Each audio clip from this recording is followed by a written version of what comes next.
How to turn off the aircraft. Ay na, ako magawa. How to turn off the aircraft, pare? How to turn off the aircraft?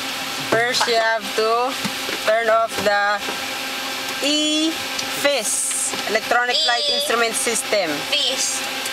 EFIS. Master. Yes. Master. Yan. Okay. Next, the pilot to Pilot. There. And then turn off the Avionics master power. 1. Yes, 1. And then Off.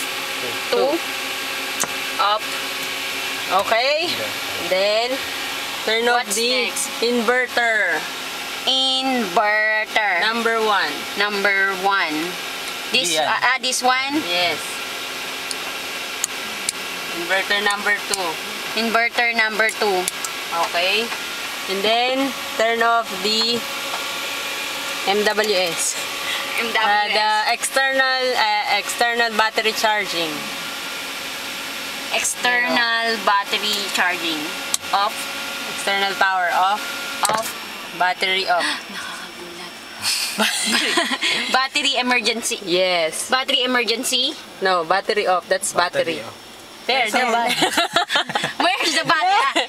This one. Oh, okay. Okay. Off. Okay. The aircraft is off.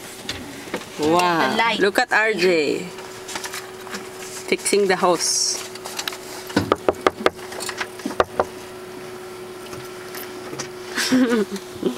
There's our shop. Upstairs. Upstairs. Yeah, going there. Okay, say bye. Bye. Bye.